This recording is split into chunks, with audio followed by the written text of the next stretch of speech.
Assalamualaikum warahmatullahi wabarakatuh. Perkenalkan, nama saya Siti Maimana, INPM 362056048, Prodi Pendidikan Guru Sekolah Dasar Skip Negari Banjarmasin, kelas 01 semester 2. Dengan adanya video pembelajaran ini bertujuan untuk memenuhi tugas akhir semester mata kuliah pembelajaran IPS SD 1 dengan dosen pengampu yaitu Ibu Rahidatul Laila Agustina, MPD. Pada video pembelajaran kali ini kita akan membahas materi tentang tema 1 hidup rukun, subtema 1 hidup rukun di rumah. Nah, sebelumnya apa sih itu hidup rukun? Hidup rukun adalah hidup yang saling hormat menghormati dan saling menyayangi di antara sesama manusia. Hidup rukun di rumah. Hidup rukun di rumah adalah dambaan setiap keluarga. Nah, saat keluarga harmonis ada ikatan yang terjalin saat di rumah. Kerukunan dalam keluarga harus dijaga oleh setiap anggota keluarga. Contohnya seperti ayah, ibu, kakek, nenek, kakak, dan adik. Penting sekali bagi kita untuk menjaga kerukunan di rumah agar terciptanya kedamaian dan ketentraman di rumah.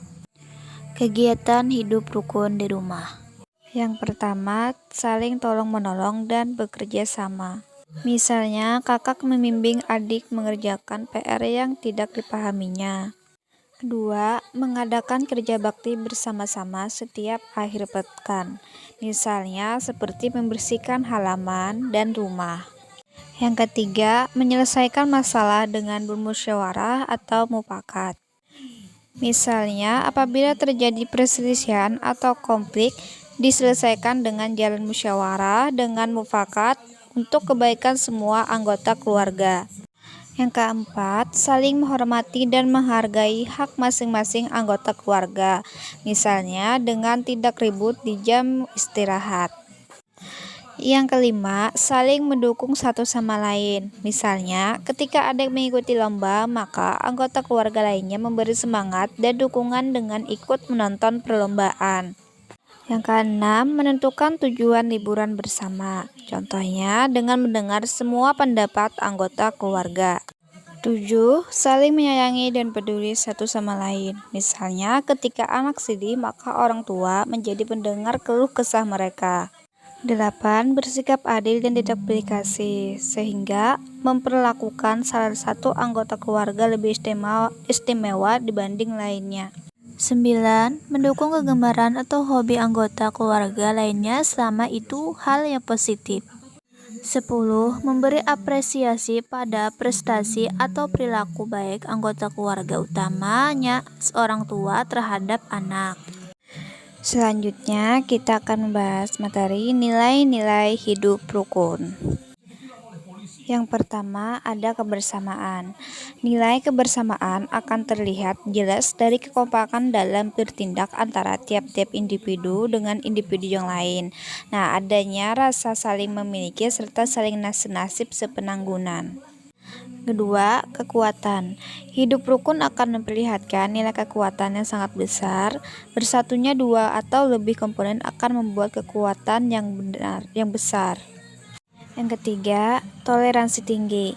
Nilai hidup rukun berikutnya yakni terciptanya toleransi yang tinggi menunjukkan toleransi tinggi akan membuat seseorang memahami tiap-tiap perbedaan dari tiap-tiap individu yang memiliki perbedaan kepribadian.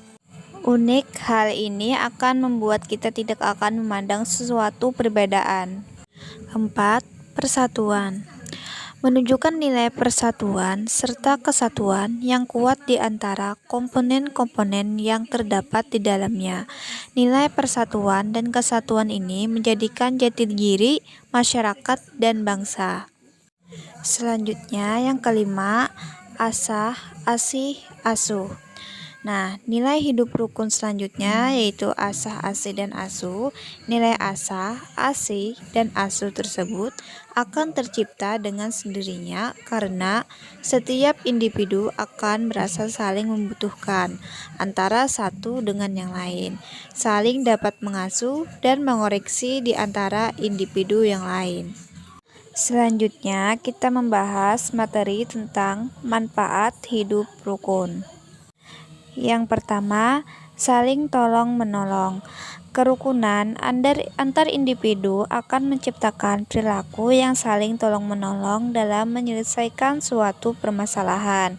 Terciptanya sikap saling tolong-menolong pastinya membuat tidak ada sekat-sekat ya. Yang kedua, memperluas pergaulan. Manfaat kedua dari hidup rukun ini ialah memperluas pergaulan antara satu sama lain. Interaksi hubungan di antara manusia akan terjalin dengan baik saat masing-masing individu bisa menurunkan keegoisan masing-masing. Ketiga, menciptakan keharmonisan. Hidup rukun menciptakan kehidupan yang harmonis di antara tiap-tiap individu dan masyarakat. Jadi, setiap masyarakat dapat saling menghargai satu sama lain, menghormati perbedaan yang ada, dan saling memahami dari tiap-tiap pribadi. Yang keempat, menciptakan perdamaian. Nah, manfaat keempat dalam hidup rukun adalah terciptanya kedamaian karena setiap individu akan dapat saling menghargai dan menghormati setiap individu yang berbeda. Yang kelima, terciptanya komunikasi yang baik. Kerukunan akan menciptakan interaksi yang baik. Hal ini yang membuat komunikasi dari tiap-tiap individu menjadi lebih baik dan berkualitas. 6. Menghindari pertikaian atau konflik. Komunikasi yang terjalin dengan baik akan menurunkan keegoisan dari tiap-tiap individu. Hal tersebut dikarenakan adanya rasa saling menghargai dan menghormati satu sama lain, dan akan menyelesaikan setiap permasalahan yang muncul dengan tenang dan serta bermusyawarah. Yang ketujuh, menciptakan ketenangan hidup. Hidup di mana saja akan merasa tenang apabila kerukunan sudah tercipta. Tak ada yang perlu dikhawatirkan atas setiap kondisi yang terdapat di sekitarnya. Masing-masing individu akan mampu menjalankan perannya dengan baik. 8. Menciptakan kemakmuran. Dengan kerukunan akan menciptakan kemakmuran, baik itu kemakmuran untuk diri sendiri, orang lain, dan lain sebagainya. Hal tersebut dikarenakan masing-masing individu akan fokus pada pembenahan atau perbaikan yang akan terus-menerus agar kehidupan jadi lebih baik dan sejahtera.